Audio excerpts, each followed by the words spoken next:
Hello students, welcome to Andrus minds YouTube channel. मैं हूं प्रेक्षा जैन और इस वीडियो में मैं आपके लिए लेकर आई हूं क्लास 6 हिस्ट्री सोशल साइंस का chapter number 8 vital villages thriving towns.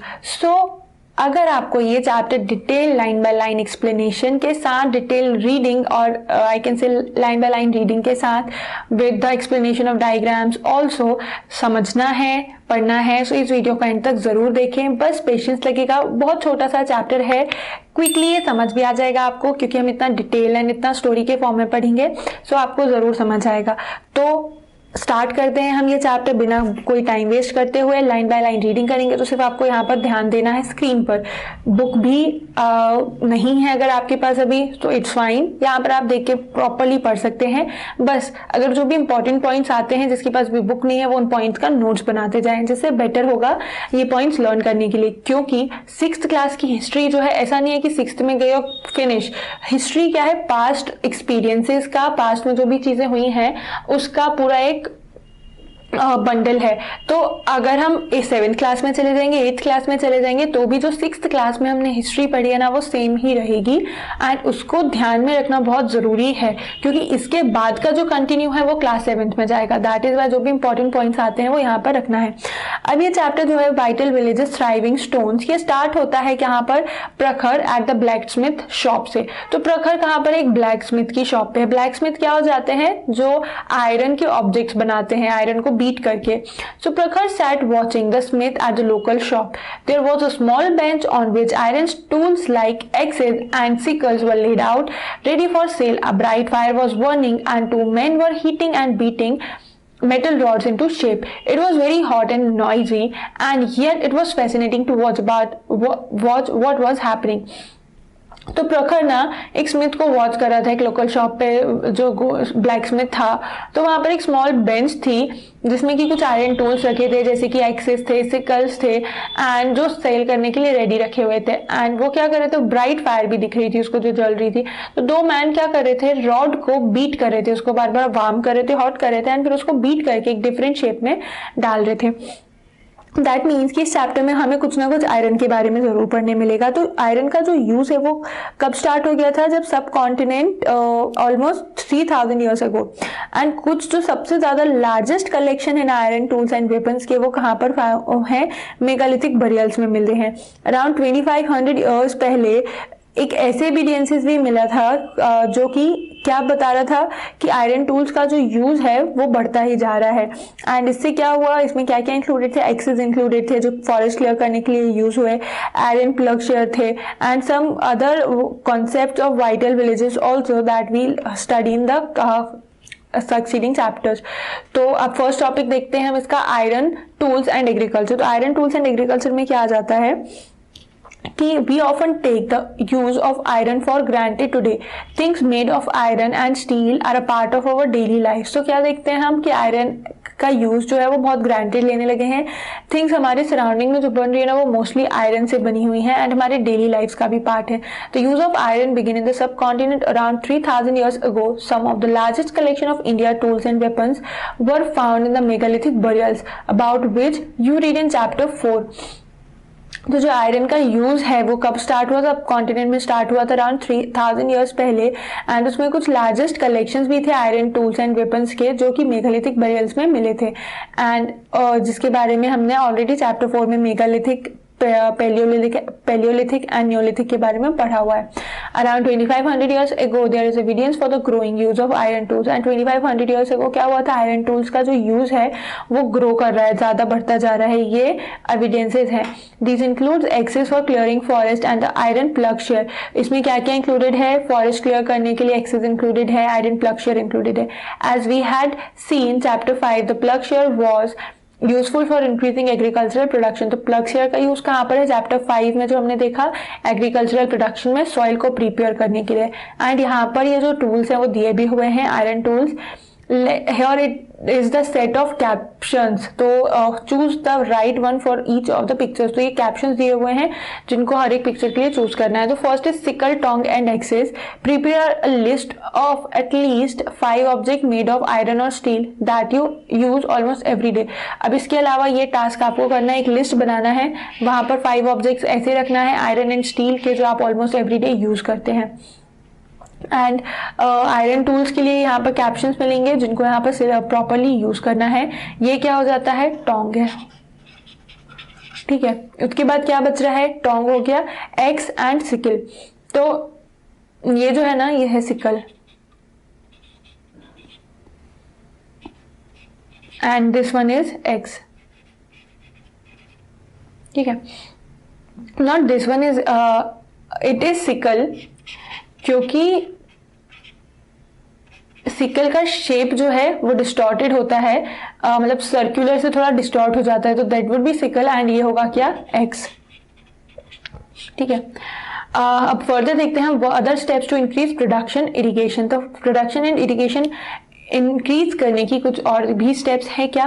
The kings and kingdoms you have been reading about could not have existed without the support of flourishing villages. तो जो किंग्स एंड किंगडम का support जिनके बारे में पढ़ा हुआ है वो कभी भी एग्जिस्ट नहीं करती अगर उन्हें विलेजेस का सपोर्ट नहीं मिलता, एंड साथ साथ मोस्ट इंपॉर्टेंटली क्या आ जाएगा, फ्लरिशिंग विलेजेस का सपोर्ट नहीं मिलता। तो while new tools and the system of transplantation increased production, irrigation was also used। so जो न्यू टूल्स थे एंड ट्रांसप्लांटेशन का सिस्टम था, जैसे वो इंक्रीज हुआ तो इसके साथ और भी ज्यादा चीजें इंक्रीज हुई, प्रोडक्शन इंक्रीज हुआ, उससे इरिगेशन भी इंक्रीज हुआ। तो irrigation works that were built during this time included canals, wells, tanks and artificial lakes।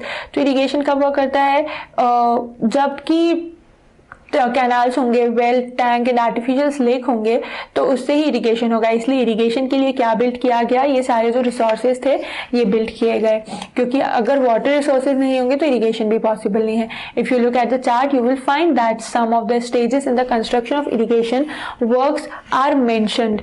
तो इरिगेशन वर्क में जो भी कंस्ट्रक्शंस आते हैं वो यहाँ पर मेंशन है, और उसके कंस्ट्रक्शंस के लिए क्या क्या स्टेजेस है वो यहाँ पर मेंशन है। Fill in the rest by using the following phrases. बाकी सारे स्टेजेस को इन फ्रेसेस का यूज करके फिल करना है। तो पहले हम यहाँ पर देख लेते हैं stages. First is king need money for आर्मीज place fort. King को क्या चाहिए, मनी चाहिए अपनी आर्मीज के लिए, पैलेसेस के लिए एंड फोर्ट्स के लिए। सेकेंड आता है the demand taxes from the farmer. तो उनको मनी की रिक्वायरमेंट है, तो मनी के लिए क्या करेंगे, वो फार्मर से टैक्स कलेक्ट करते हैं। अब उसके बाद थर्ड ब्लैंक है, तो थर्ड ब्लैंक में हमें यहाँ पर जो फ्रेसेस हैं उनको यूज करना है। तो हम एक बार पूरे फ्रेसेस भी देख लेते हैं। Labour is provided by the people. Labour कौन प्रोवाइड करता है, कौन बनता है लेबर, जो उस एरिया के लोग होते हैं। Farmers also benefit because crop production is more certain. तो फार्मर्स को भी बेनिफिट मिलता है क्योंकि क्रॉप प्रोडक्शन जो है वो सर्टेन होता है। Farmer have to increase production to pay taxes. तो अब यहाँ पर क्या है, the demand taxes from farmers. तो टैक्स से रिलेटेड और कौन सा दूसरा पॉइंट है, ये है। तो यहाँ पर आ जाएगा कौन सा, थर्ड नंबर पे आएगा यहाँ पर जो थर्ड पॉइंट है कि मनी, किंग को अपने पैलेसेस, फोर्ट एंड आर्मीज को मेंटेन करने के लिए मनी की रिक्वायरमेंट है। ये मनी कैसे फुलफिल होता है, कहाँ से आता है, जो फार्मर से वो टैक्स कलेक्ट करते हैं एंड टैक्स डिमांड करते हैं। तो अब अगर फार्मर से वो टैक्स मांग रहे हैं तो दैट मीन्स कि फार्मर को अपनी जो प्रोडक्शन है वो इंक्रीज करना पड़ेगा टैक्स को पे करने के लिए। तो थर्ड नंबर पे आ जाएगा ये पॉइंट, यहाँ पर मैंने 3 ऑलरेडी लिख दिया, ठीक है। फिर उसके बाद क्या है, फार्मर ने अपनी प्रोडक्शन इंक्रीज की टैक्स पे करने के लिए। This is possible with irrigation. कब पॉसिबल होगा ये, जब सफिशिएंट वाटर मिलेगा इरिगेशन से। तो अब इरिगेशन कौन से सेंटेंस में आ रहा है, तो बिना कुछ सोचे समझे जिस सेंटेंस में इरिगेशन आ रहा है वो पॉइंट देखना है। तो this is possible with irrigation, irrigation से पॉसिबल है। तो Kings provide money and plan irrigation work. King ने क्या कर दिया, मनी प्रोवाइड किया एंड इरिगेशन वर्क प्लान किया। इससे क्या हुआ, जो इस प्रोसेस के लिए, मतलब इरिगेशन के लिए जो भी बनाना था प्रोसेस, उससे क्या हुआ, उसके लिए किसकी रिक्वायरमेंट हुई, लेबर। तो यहाँ पर फिक्स प्लेस पे आ जाएगा labour is provided by the people. Then फिर फर्दर क्या हो गया, इरिगेशन मिल गया, इरिगेशन सिस्टम बन गया, जो प्रोडक्शन इंक्रीज हुआ एंड साथ रेवेन्यू इंक्रीज हुई एंड इससे जो फार्मर्स थे वो भी बेनिफिट हुए। तो लास्ट जो पॉइंट है 9th, उसमें आ जाएगा farmers also benefit because crop production is more certain. Crop production जो था वो ज्यादा सर्टेन हो गया था। तो यहाँ पर ये 3, 5, 6 एंड 9 प्लेसेस पे जो सेंटेंसेस आएंगे वो हमने यहाँ पर फिल किए। उसके बाद नेक्स्ट टॉपिक आएगा who lived in the villages. तो अब हम देखते हैं कि विलेजेस में रहता कौन था, मतलब विलेजेस तो बनाई थी, टाउन्स भी थे, अब इनमें रहता कौन है, तो ये देखेंगे नेक्स्ट टॉपिक में। There were at least 3 different kinds of people living in most villages in the southern and northern part of the subcontinent. So, जो subcontinent का southern and northern part था, south part and north part, वहाँ पर क्या थे, 3 different kind के लोग जो थे वो रहते थे mostly villages में. In the Tamil region, large landowners were known as vellalar, or ordinary plugmen were known as ujhavar, and landless laborer including slaves were known as kadaisiyar and adimai. तो ये जो 3 varieties या फिर हम बोल सकते हैं 3 different kinds of people जो थे, जो different villages में रह रहे थे। तो तमिलनाडु कहाँ पर आ जाता है, southern part में आ जाएगा। तो ठीक है, southern part में या फिर जो तमिल region है वहाँ पर large landowners थे, उन्हें क्या बोलते थे, वेलालार।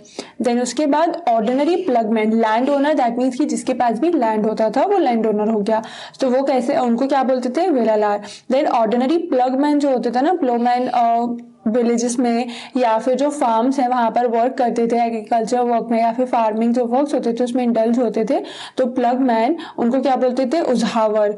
एंड जो लैंडलेस लेबरर्स होते थे जो कम्प्लीटली क्या है, किसी के अंडर वर्क करते थे, एम्प्लॉयज होते थे या फिर स्लेव्स होते थे, उन्हें क्या बोलते थे, कदईसियार या फिर आदिमाई।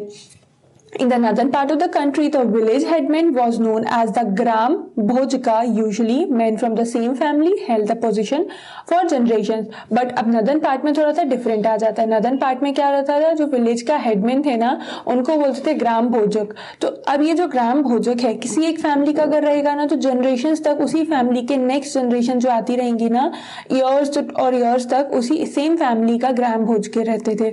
In other words, the post was hereditary, and इसको हम एक और प्रॉपर टर्म में बोलें तो क्या है, हेरिडिटरी है।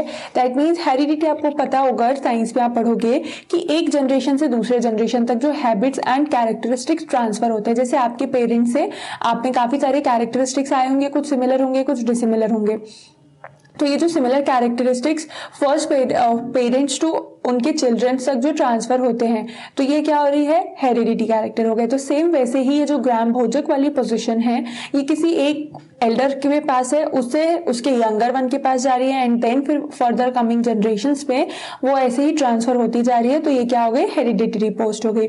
The gram Bhojak was often the largest land owner, and ये ग्राम भोजक विलेज का हेडमैन तो होता ही था, साथ साथ इसके और क्या होता था, लैंड ओनर भी होते थे largest. Generally he had slaves and hired workers to cultivate the land, और उनके पास क्या होते थे, स्लेव्स होते थे, और वो लैंड कल्टिवेट करने के लिए भी वर्कर्स हायर कर लेते थे। क्योंकि अब देखो लैंड ओनर है, हेडमैन है, दैट मींस की लैंड भी बहुत बड़ा होगा, उस लैंड पे वो तो वर्क करेंगे नहीं, इसलिए उसके लिए क्या रखते थे, स्लेव्स कुछ या एंड कुछ वर्कर्स।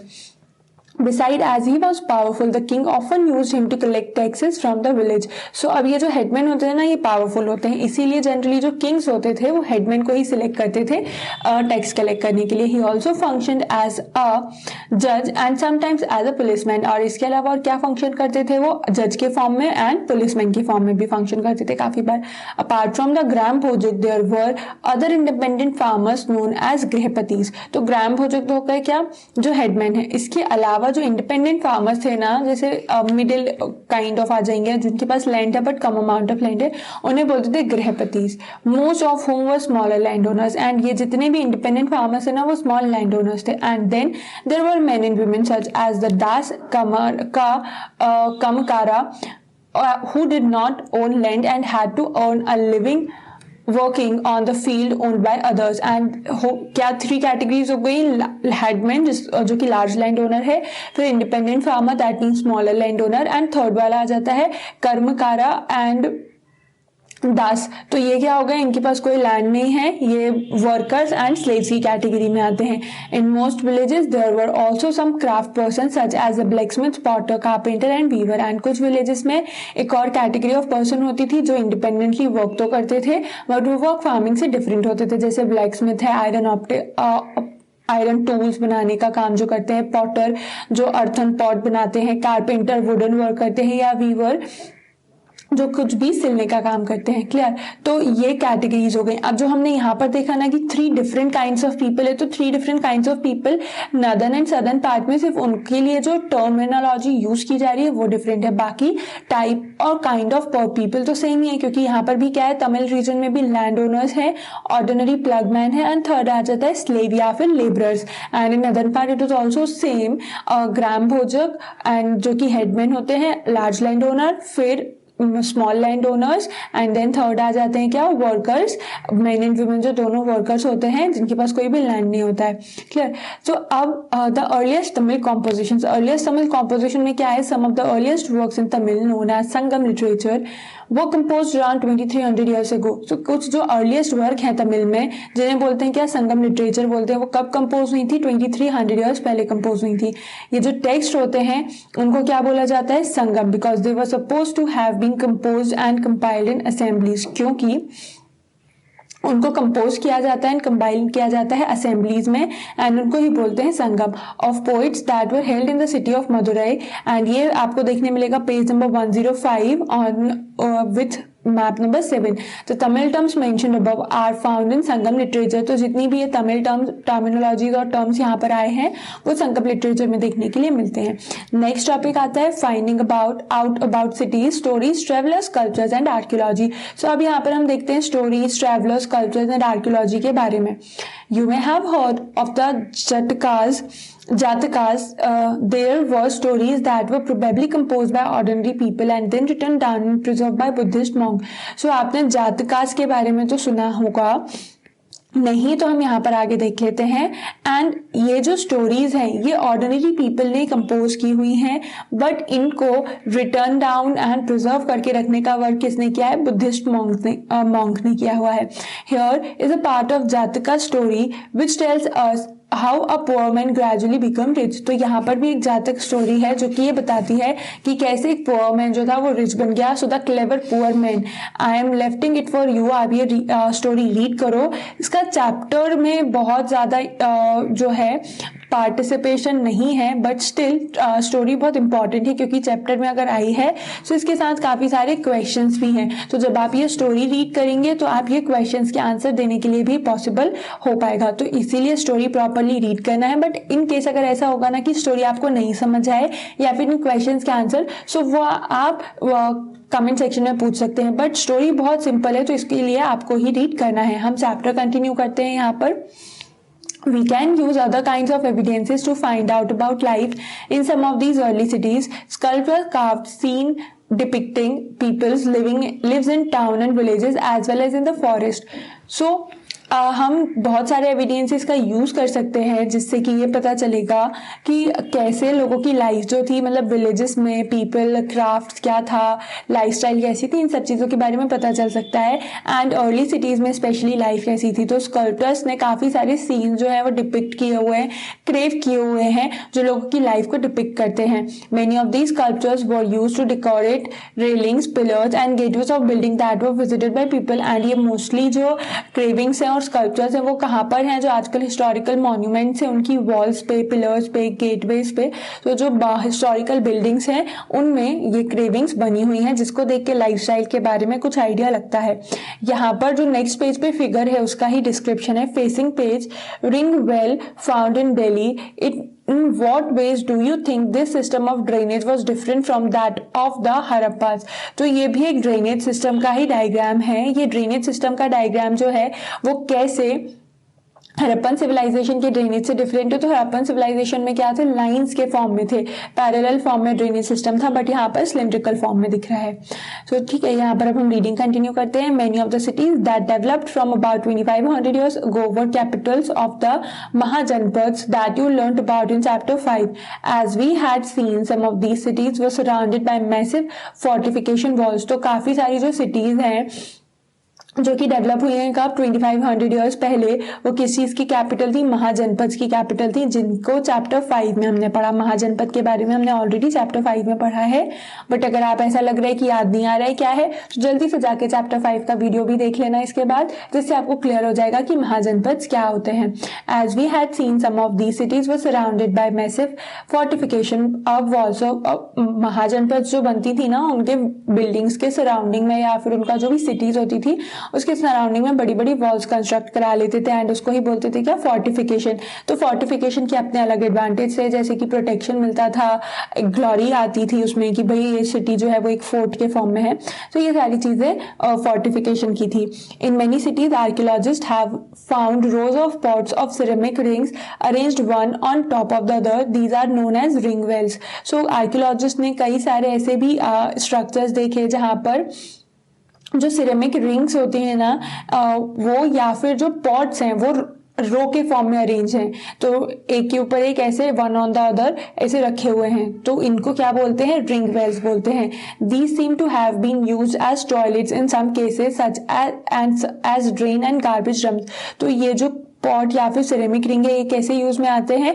टॉयलेट्स के फॉर्म में या फिर ड्रेन्स और गार्बेज डंप करने के लिए यूज आते हैं। These ring wells are usually found in individual houses. तो और ये जो रिंग वेल्स होते थे ये हर एक इंडिविजुअल हाउस में प्रेजेंट होते थे। We have hardly any remain of palaces, markets of homes of ordinary people. So palaces या markets और home के तो कोई evidences नहीं है। Perhaps some are yet to be discovered by archaeologists, but archaeologists are still searching। वो अभी भी find out कर रहे हैं कि ऐसे कोई evidences मिलते हैं क्या। Others made of wood, mud, brick and the thatch may not have survived। So कई सारे ऐसे भी हैं जो वुड से बने हुए थे, अगर मड, ब्रिक से, थैट से, तो वो अभी तक सर्वाइव नहीं कर पाए हैं। Other way of finding out about early cities is from the accounts of sellers and travellers who visited them.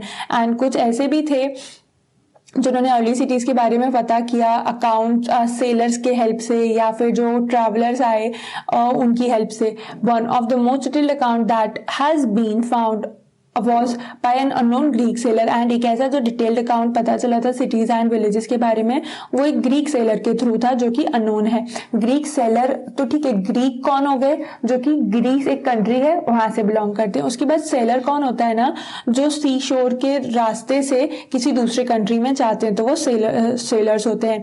He described all the ports he visited. And ये जो ग्रीक सेलर था उसने जितने भी पोर्ट्स विजिट किए ना, उन सारी चीजों को एक्सप्लेन किया कि क्या क्या वहां पर था, क्या क्या चीजें कैसे थे। क्लियर? सो अब नेक्स्ट पेज पे जाने से पहले यहाँ पर जो डिस्क्रिप्शन दिया हुआ है इस फिगर का वो हम देखते हैं। अ sculpture from Sanchi. So this is a sculpture from Sanchi, a site with stupas in Madhya Pradesh showing the seen in a city. You will learn more about Sanchi in chapter 11. Notice the wall are shown. Are they made of brick, wood or stone? Now look at the railings that they are made of wood. Describe the roof of the buildings. तो ये जो diagram दिया हुआ है ये किस चीज की फोटोग्राफ है? ये सांची स्तूपा जो कि मध्य प्रदेश के सांची में लोकेटेड है। तो ये वहां का एक वॉल का स्कल्पचर है। तो ऑब्वियसली ये जो स्कल्पचर है वो किस पे बना होगा? ऑप्शंस में वुड, स्टोन और ब्रिक है, तो स्टोन पे बना होगा। दैट इज ये इतने लॉन्ग टाइम तक एज इट इज इंटैक्ट है। एंड बाकी जो सांची स्तूप है हम चैप्टर 11 में डिटेल पढ़ेंगे, वहां पर आएगा कि कुछ पार्ट जो है सांची स्तूप का वो ब्रिक से ही बना हुआ है एंड कुछ एक पार्ट जो है वो किससे बन रहा हुआ है? वो स्टोन से बना है।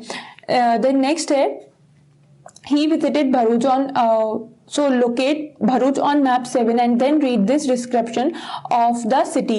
तो अब एक बार क्या है, भरूच जो है गुजरात में, उसका मैप में हम पेज नंबर 105 पे फाइंड आउट करते हैं कहाँ पर मिलता है, और उसके बाद इस सिटी को हम सर्च करते हैं, इसके बारे में रीड करते हैं। So let's go to page number 105। So 105 is here.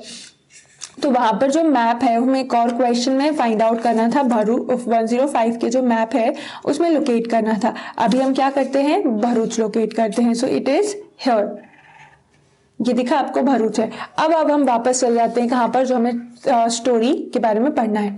The gulf is very narrow at Barygaza and very hard to navigate from the coming for those coming from sea. जो gulf जो है इधर पे, the story of भरिया गज पढ़ रहे हैं हम, जो Barygaza and the Greek name for Bharuch. तो भरूच का ग्रीक नेम क्या था? बैरीगज।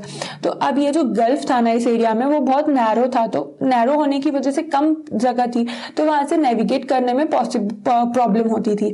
Ships had to be steered in by skilful and experienced local fisherman who were employed by the king. तो शिप्स को अगर वहां पर लाना होता था ना, तो बहुत ही skilful and experienced local fisherman को लाना पड़ता था एंड एम्प्लॉय करने के लिए किंग ने जो फिशरमैन एम्प्लॉय करके रखे हुए थे वो लोग करते थे। The imports into Barygaza were wine, copper, tin, lead, coral, topaz, cloth, gold and silver coins. तो ये जो इम्पोर्टेड सामान आता था वो क्या क्या था? Wine, copper, tin, lead, coral, तो कुछ तो मेटल्स थे, उसके अलावा गोल्ड एंड सिल्वर और ऑल्सो मेटल्स, कॉइन्स आ रहे थे। देन क्लॉथ्स था, टेक्सटाइल में हो गया, वाइन हो गया, बेवरेजेस में हो गया। देन कोरल्स क्या होते हैं? They are the aquatic organisms. And then topaz is also kind of crystalline substance. तो ये सारे जो सब्सटेंसेज है ये इंपोर्ट होके आ रहे थे। Export from the town include plants from Himalayas, ivory, agate, carnelian, cotton, silk and perfumes. ऐसा नहीं था कि सिर्फ इंपोर्ट होके आ रहा था, काफी सारे सामान एक्सपोर्ट होके भी जा रहा था। Special gifts were bought by merchants for the king. These included vessels of silver, singing boys, beautiful womens, fine wines and fine clothes. तो काफी सारे जो गिफ्ट्स थे वो भी मर्चेंट्स लेकर आते थे किंग के लिए, एंड इसमें सिल्वर के वेसल्स इंक्लूडेड थे, सिंगिंग बॉयज थे, beautiful womens, fine wines and fine clothes included थे। अब यहाँ पर क्वेश्चन आता है, make a list of all things imported and exported from Barygaza, underline at least 2 things that were not in use during Harappan times, why do you think merchants bought gift for the king.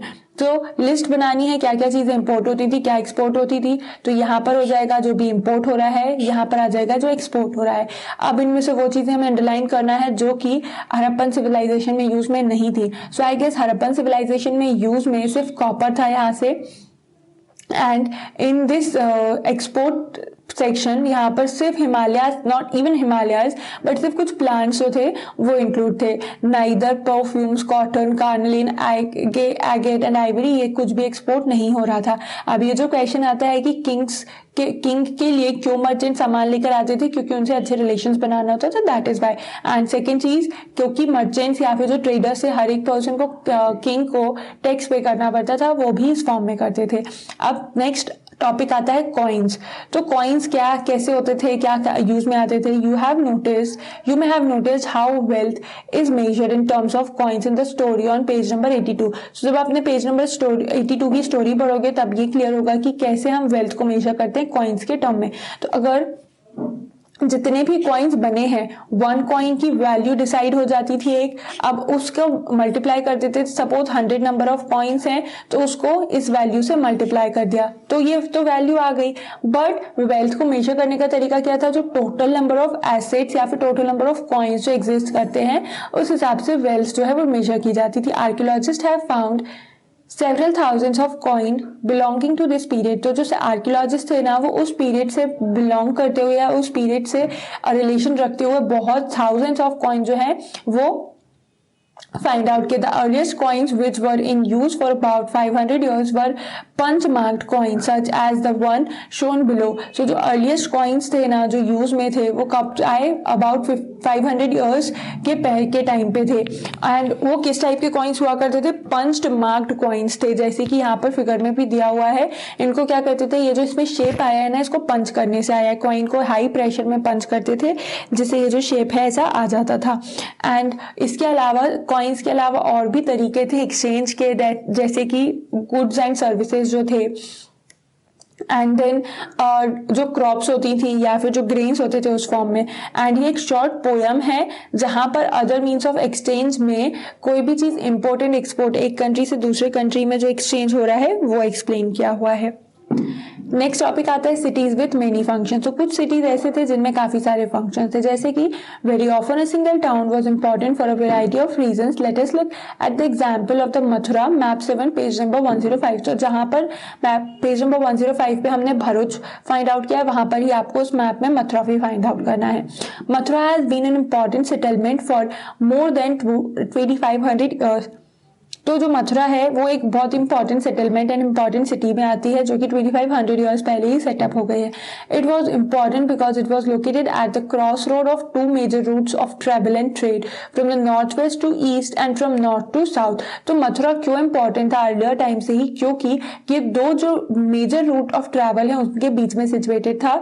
एक हो जाती है north west to east तक जो road जा रही है, and दूसरा कहाँ पर नॉर्थ टू साउथ में जो रोड जाता है, उन दोनों के बीच में था Mathura. There were fortification around the city and several shrines. तो इस पूरी सिटी जो मथुरा सिटी थी उसके चारों साइड पे फोर्टिफिकेशन था, फोर्ट्स वॉल बनाई हुई थी, एंड काफी सारे shrines भी थे. Farmers and herders from adjoining areas provide food for people in the city. तो जो farmers and herders होते थे ना adjoining area से, surrounding area से, वो क्या कर रहे थे, लोगों को food provide कर रहे थे. जो भी लोग उस जगह पे रहते थे ना उनको food provide करते थे. Mathura was also a center where some extremely fine sculpture was produced, and Mathura एक और ऐसा सेंटर था जहाँ पर skilled and extremely fine sculptures जो थे वो present थे. Around 2000 years ago, Mathura became the second capital of the Kushans, about whom you will be reading in chapter 9. So chapter 9 में कुशान के बारे में हम पढ़ेंगे, जो कि मथुरा की कैपिटल थी, सेकंड कैपिटल थी, not the first one but the second capital. Mathura was also a religious centre, और मथुरा क्या है, एक रिलीजियस सेंटर भी है. There were Buddhist monasteries, Jain shrines, and it was an important centre for the worship of Krishna.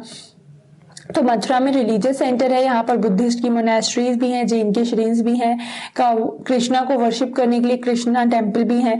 Several inscription on surface such as stone slabs and statues have been found in Mathura. तो काफी सारी inscription surface के ऊपर जैसे कि stone slabs and statues हैं वो मथुरा में प्रेजेंट हैं. Generally, these are short inscription recording gifts made by men and sometimes women to monasteries and shrines. तो काफी बार ये जो short inscriptions है, recordings gift men ने बनाई हैं and women ने बनाई हैं कुछ बार, तो ये monasteries and shrines में होते थे. These were made by the king and queen, officers, merchants and craft person who lived in the city. और ये किसने बनाए थे, king and queen, officer जो थे, merchants या फिर craft person थे जो city में रहते थे, उन सब ने बनाए हुए थे. For instance, inscription from Mathura mention goldsmith, blacksmith, weavers, basket makers, garland maker, perfume makers, garland makers and perfumers. तो ये जो एक एग्जाम्पल के लिए अगर हम लें कि जो इंस्क्रिप्शंस है मथुरा से, उनमें गोल्डस्मिथ, ब्लैकस्मिथ से लेकर जो परफ्यूमर्स एंड गार्डन मेकर्स है उनके बारे में भी मेंशन है, और इन इंस्क्रिप्शन में मेन, वुमेन, किंग, क्वीन सभी ने अपना कंट्रीब्यूशन दिया हुआ है. Now the next question here is make a list of the occupation of people who lived in Mathura. List one occupation that was not practiced in Harappan city. तो यहाँ पर inscription में जिन लोगों के बारे में मेंशन है, दैट मीन्स कि उस टाइम पे ऑक्यूपेशन रहे होंगे. तो वो सारे ऑक्यूपेशन की लिस्ट दी हुई है. तो इनमें से एक ऑक्यूपेशन आपको ऐसा भी बताना है जो कि हड़प्पन सिविलाइजेशन के टाइम पे नहीं था. सो चैप्टर हमने ये पैराग्राफ हमने प्रॉपरली रीड किया है. सो इस क्वेश्चन का आंसर आपके लिए बताना बहुत ईजी होगा कि मैं सिर्फ अंडरलाइन कर दे रही हूँ जिससे आपको समझ आ जाए कि आंसर आपको कहाँ मिल सकता है. सो जहाँ पर आपने ये इतने सारे प्रोफेशंस के बारे में बात की वो आंसर का पार्ट हो सकता है, या फिर इस पैराग्राफ में कहीं पर भी ये आता है कि मथुरा में जो लोग रहते थे उनके ऑक्यूपेशन से रिलेटेड, सो वो इंक्लूड हो जाएगा इसमें. क्लियर. तो अब आता है नेक्स्ट पैराग्राफ जो कि है crafts and craft person. We have also archaeological evidences for crafts. These include extremely fine pottery known as a nadan, black polished ware and BPW. So archaeological evidences crafts के भी हैं, क्योंकि काफी सारी fine potteries मिली जो earthen pots बने हुए थे, एंड उस पर नॉट ब्लैक पॉलिश्ड वेयर थे. उनको मतलब ये जो पॉटरी मिले थे उसको क्या बोलते हैं, northern black polished where. It get it's name from the fact that it is generally found in the northern part of the sub continent. तो ये जो नदन ब्लैक पॉलिश्ड वेयर क्यों आया इसका नेम, क्योंकि मोस्टली जो ये पॉटरीज थे ये कहाँ पर मिलते थे, सब कॉन्टिनेंट के नदन पार्ट में. Remember that the archaeological evidence for many crafts may not have survive. तो ये भी याद रखने की चीज है कि जो आर्कियोलॉजिकल एविडेंसेस है वो काफी सारी क्राफ्ट का अभी तक सर्वाइव ही नहीं है. तो इसलिए हम ये नहीं बोल सकते हैं कि सिर्फ वहां पर पॉलिश्ड वेयर ही हुआ करते थे या फिर सिर्फ फाइन पॉटरीज थी. मे बी पॉसिबल काफी सारे और ऑब्जेक्ट्स हों जो कि अभी तक डिग्रेड हो गए हैं. We know from text that the manufacture of cloth was important, और टेक्स्ट से पढ़ के तो ये समझ आ जाता है कि क्लॉथ का मैन्युफैक्चर जो है वो बहुत इंपॉर्टेंट था. There were famous centres such as Varanasi in north, Madurai in south, both men and women work in this centre. तो इंपॉर्टेंट सेंटर्स में कौन कौन सा आ जाता है? नॉर्थ में वाराणसी एंड साउथ में मदुरई, जहां पर मेन एंड वुमेन दोनों ही वर्क करते थे. यहाँ पर जो सेंटर्स थे, many craft person and merchants now formed association known as shrenis. तो जो क्राफ्ट पर्सन एंड मर्चेंट्स होते थे ना, वो उन्होंने क्या बनाना स्टार्ट कर दिया था? एसोसिएशंस बनाना स्टार्ट कर दिए थे, जिनको बोलते थे shrenis. The shrenis of craft person provided training, procured raw material and distributed the finished product. So जो ये श्रेणीज होते थे ना क्राफ्ट पर्सन के, ये क्या करते थे? ट्रेनिंग प्रोवाइड करते थे, procured raw material and जो distributed finished product में. Then श्रेणीज of merchants organized the trade. तो फिर जो उसके बाद श्रेणीज थे मर्चेंट के, वो उन्होंने क्या किया? ट्रेड ऑर्गेनाइज किया. श्रेणीज also served as bank where rich men and women deposited money. उसके अलावा जो श्रेणीज थे वो बैंक की तरह भी सर्व करते थे, वर्क करते थे, जहां पर रिच मैन एंड वुमेन अपना मनी डिपॉजिट करते थे. This was invested and part of the interest was return और use to support religious institution such as monastery. So यहाँ पर क्या किया जाता था? मनी डिपॉजिट अगर कर देते रिच मैन एंड वुमेन, तो उसमें इंटरेस्ट जो भी आता था ना, तो वो रिटर्न कर देते थे, या फिर उसको रिलीजियस इंस्टीट्यूशन में, वेलफेयर में, या फिर रिलीजियस इंस्टीट्यूशन को सपोर्ट करने में यूज किया जाता था. एंड इन रिलीजियस इंस्टीट्यूशन में आते हैं क्या? मोनेस्ट्रीज. तो देखा, अब हमने क्या देखा? सिटीज के बारे में देख लिया, क्राफ्ट पर्सन जो लाइफ थी वो देखी. अब हम लास्ट टॉपिक पे आते हैं, अ क्लोजर लुक अरिकामेदु. तो find Arikamedu in Puducherry on map 7 page number 105. तो आपको ये भी पेज नंबर 105 पे जो मैप 7 है उसमें फाइंड आउट करना है. And read the box on the Rome on page number 88. And इसके नेक्स्ट पेज पे जो रोम के ऊपर एक बॉक्स में इंफॉर्मेशन दी हुई है वो रीड करना है. Between 2200 and 1900 years ago, Arikamedu was a coastal settlement where ships unloaded goods from distant lands. तो अरिकामेदु क्या है? वो एक कोस्टल सेटलमेंट है जहां पर जो शिप्स हैं वो अनलोड होती थी, एंड जो शिप्स में जो भी गुड्स होता था वो अनलोड होता था. A massive brick structure which may have been a warehouse was found at the site. And एक बहुत बड़ा सा ब्रिक का स्ट्रक्चर जो कि एक वेयरहाउस है वो साइट पे मिलता. Other find include pottery from the Mediterranean region such as amphorae, tall double-handled jars that contain liquids such as wines or oil, and stamped red glazed pottery known as Aretine ware, which was named after a city in Italy. तो ये जो काफी सारे दूसरी भी pottery मिले, मतलब जो भी ऑब्जेक्ट्स मिले उनमें पॉटरी था जो कि मेडिटेरियन रीजन से मिले थे, सच एज एम्फोरे, एंड एक टॉल डबल हैंडल जार होते थे जिनमें कि लिक्विड रखे रहते थे जैसे कि वाइन या ऑयल. एंड उसके अलावा स्टैम्प्ड रेड ग्लेज्ड पॉटरी हुआ करती थी, उसको क्या बोलते थे? आर्टीन वेयर बोलते थे, which was named after a city in Italy. तो यह जो आर्टीन वेयर नेम रखा हुआ था ना रेड ग्लेज्ड पॉटरी का, वो किसके ऊपर था? एक सिटी थी इटली में, उसके ऊपर. This was made by pressing wait clay into a stamped mould. And ये जो रेड ग्लेज्ड पॉटरी थे कैसे बनाए जाते थे? एक मोल्ड पे वेट क्ले को प्रेस करते थे जिससे उस मोल्ड के जो भी डिजाइन थे वो क्ले पर आ जाते थे. There was yet another kind of pottery which was made locally though Roman designs were used. So इसके अलावा एक अनदर टाइप ऑफ पॉटरी भी होती है जो कि लोकली बनाते हैं, रोमन डिजाइंस इसमें की यूज होती हैं. Roman lamps, glasswares and gems have also been found at the site. And इसके अलावा रोमन लैम्प्स हुए, ग्लासवेयर्स हुए या फिर जेम्स जो है वो भी साइट पे देखने को मिले. ये जो साइट थी ना अरिकामेदु, वहां पर small tanks have been found that were probably dyeing wets used to dye clothes. तो इसके अलावा और क्या देखने को मिला? स्मॉल टैंक्स थे. ये जो टैंक्स थे ये क्या यूज में आ रहे थे? Dyeing vats. तो डाइंग मतलब डाई कलर करने के लिए, वेट्स मतलब होता है container. There is plenty of evidence for the making of beads from semi precious stone and glass. तो काफी सारे जो बीड्स हैं उनको भी बनाया जाता था सेमी प्रेशियस स्टोन से या फिर ग्लास से. यहाँ पे क्या क्वेश्चन है कि list the evidence that indicate that there was contact with Rome. So अब हमें यहाँ पर ये पैराग्राफ रीड करते हैं जिससे समझ आएगा कि क्या एविडेंसेस थे जिससे पता चलता है कि रोम के साथ कुछ कॉन्टैक्ट थे। Tamil Brahmi inscription, several pieces of pottery have inscription in Brahmi which was use to write Tamil. So यहाँ पे जो इंस्क्रिप्शंस मिले थे उनकी फोटोग्राफ्स हैं तमिल ब्राह्मी इंस्क्रिप्शन के, क्योंकि जो भी पॉटरी के पीसेस थे उनमें ब्राह्मी के इंस्क्रिप्शन थे एंड ब्राह्मी यूज की जाती है तमिल राइट करने के लिए। तो अब ये एल्सवेयर से हमें और समझ आ जाएगा कि रोम का क्या रिलेशन था अरिकमेदु से। Find Rome on map 6। This is one of the oldest city in the Europe and developed around the same time as the cities in the Ganga valley. So Rome जो है वो यूरोप की ओल्डेस्ट सिटीज में आती है and ये तभी setup हो गई थी जबकि गंगा वैली के अराउंड सिटी डेवलप होना स्टार्ट हुए थे। Rome was the capital of one of the largest empire one that spread across Europe. तो रोम जो है लार्जेस्ट एम्पायर्स जो थे यूरोप के उनमें से एक ही कैपिटल है and Europe, north Africa and west Asia में ये स्प्रेडेड है empire. Augustus, one of the most important emperor who ruled about 2000 years ago, said that he found Rome a city of bricks and made it into a city of marble। so जो explorer था, जो ruler था वहां पर, जो emperor था या फिर उसने 2000 years ago रूल किया एंड फिर उसने क्या बोला कि भाई रोम सिटी जो है वो मैंने फाइंड की है एंड उसको रोम सिटी को सिटी ऑफ ब्रिक से कन्वर्ट किया है किसमें, सिटी ऑफ मार्बल में।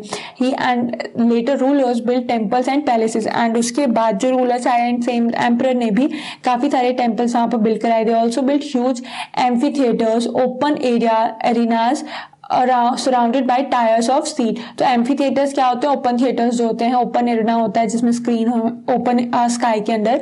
तो ये बनाए और इसमें सीट्स भी होते थे। वो citizen could watch all kind of shows and public bath.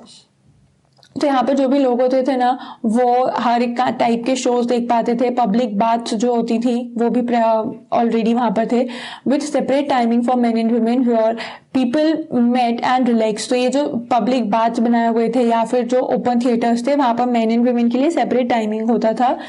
A huge adequate channel to supply water were built to bring water to the city for bath, fountains and toilets। and जो adequate channel of water supply भी होता था in water baths में, fountains में, toilets के लिए। Why do you think the amphitheaters and aqueduct have survived? तो ये जो amphitheaters and aqueduct क्यों survive किए, क्योंकि ये stone and brick से बने हुए थे, not with the wood or any kind of material that is degraded easily। इसीलिए ये amphitheaters and aqueducts जो है वो अभी तक survive कर लिए गए हैं।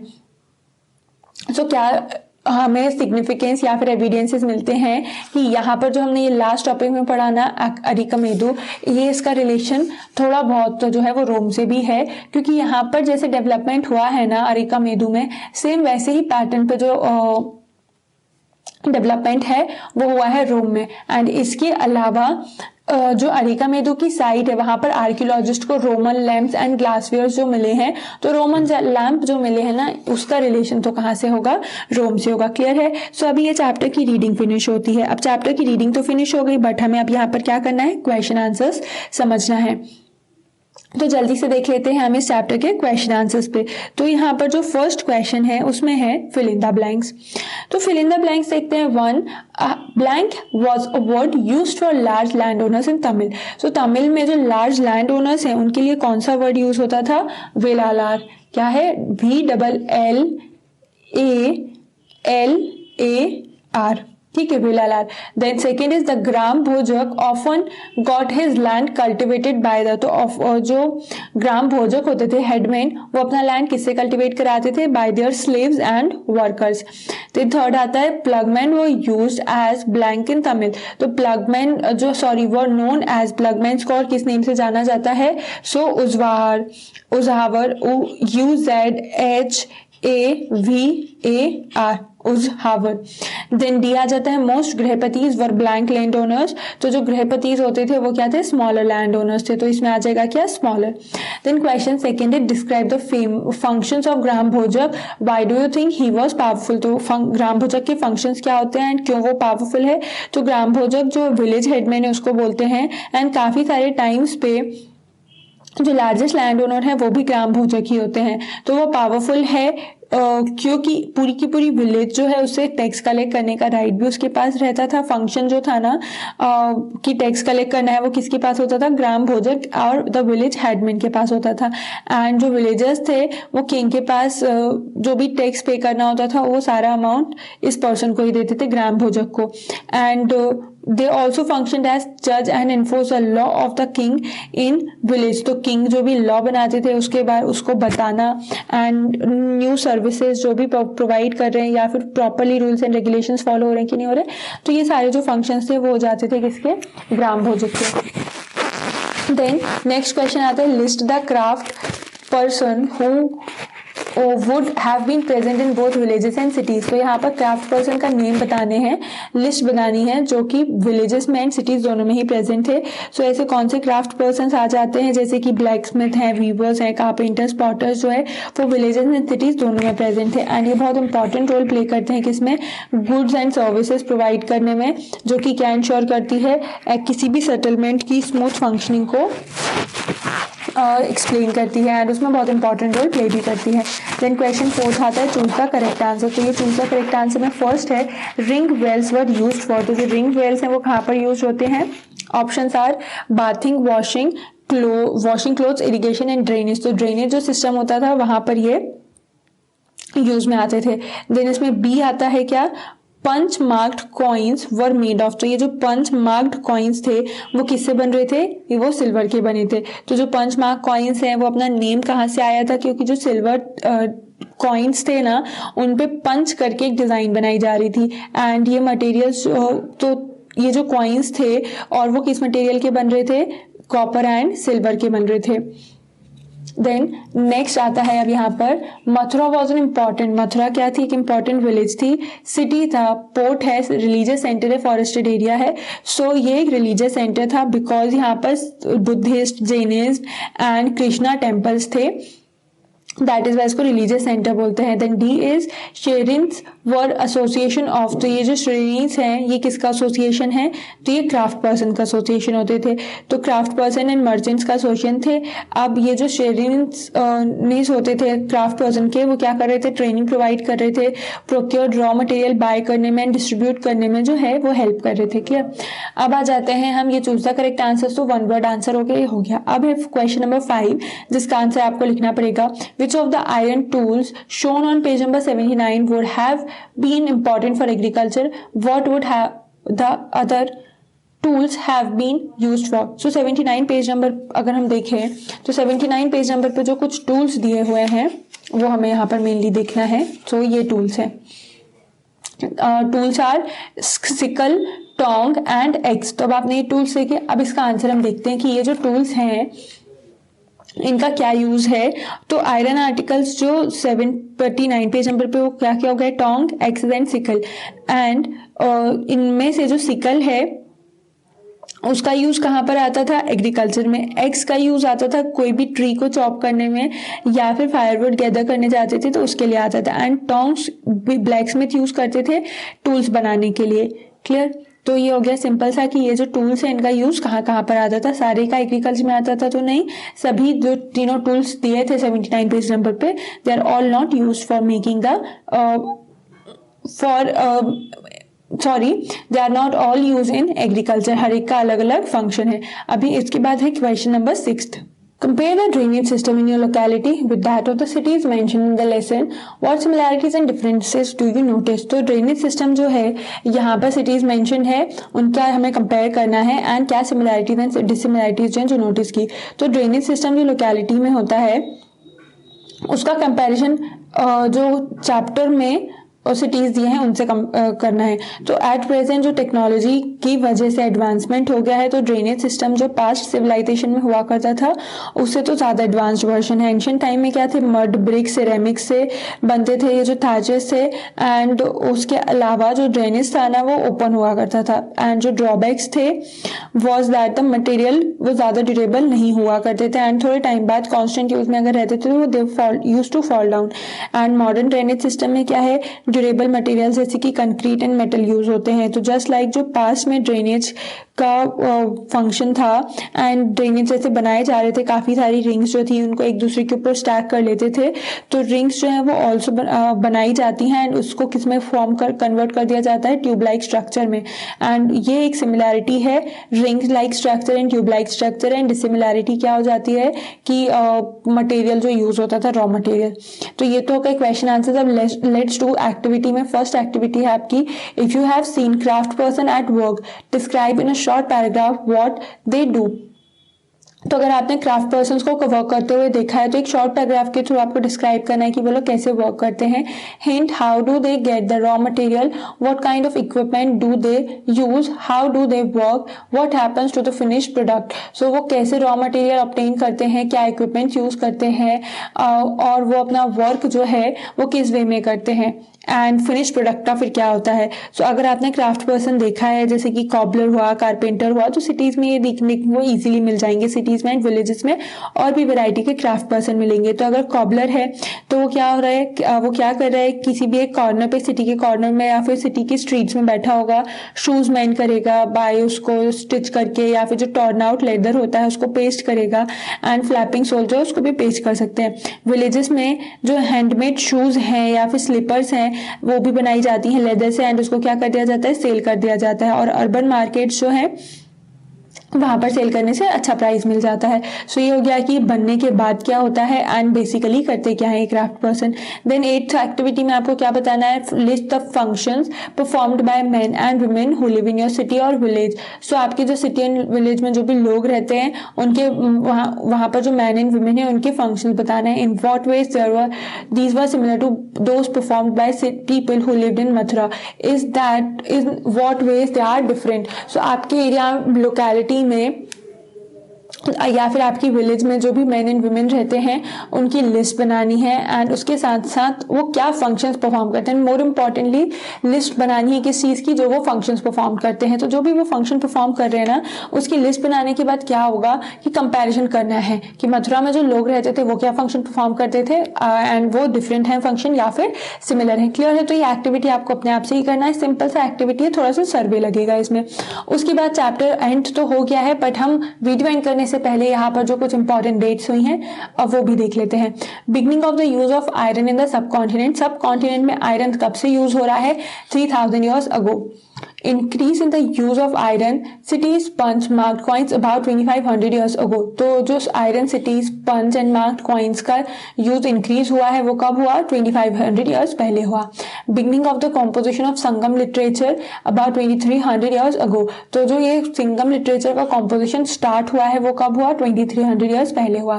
Settlement in Arikamedu between 2200 and 1900 years ago। तो जो सेटलमेंट था अरिकमेदु में 2200 years एंड 1900 years पहले का था। क्लियर है? सो ये जो इंपॉर्टेंट डेट्स है मैंने आपको पहले भी बोला है, हर एक चैप्टर के एंड में दी है, तो इनको आपको एक प्रॉपर रिकॉर्ड बनाना जरूरी है, क्योंकि आप देखोगे कि आप जब 7th क्लास में जाओगे ना तो वहां पर भी ऐसे ही इंपॉर्टेंट डेट्स जो है वो मेंशन होंगी।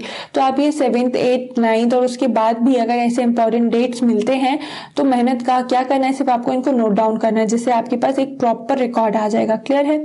सो ये चैप्टर यहाँ पर एंड होता है, जिसमें हमने डिटेल्ड एक्सप्लेनेशन के साथ line by line reading and even जो बॉक्सेस दिए हुए थे एक्स्ट्रा वो भी हमने यहाँ पर रीड करके चैप्टर को एंड किया है। कोई भी डाउट होता है, कहीं पर भी कोई चीज समझ नहीं आए, वर्डिंग्स अगर आपको डिफिकल्ट लगे तो वो आप कमेंट सेक्शन में बता सकते हैं। क्लियर है? सो इस चैप्टर को प्रॉपरली पढ़ें एंड ध्यान से जो भी कंसेप्ट्स हैं, जो भी हिस्ट्री के रिकॉर्ड्स हैं, फैक्ट्स हैं, वो अपने माइंड में बिठा लें कि किस सिविलाइजेशन में क्या हुआ, कब कौन सी सिटी फॉर्म हुई, उस सिटी में क्या क्या लोग रहते थे, उनके वर्क्स क्या क्या थे। सो ये सारी चीजें क्लियर है। अब हम मिलेंगे नेक्स्ट वीडियो में चैप्टर 9 के साथ, जो कि हिस्ट्री का ही क्लास 6 हिस्ट्री का चैप्टर 9 है, traders, kings and pilgrims. Till then study this chapter properly and thank you so much.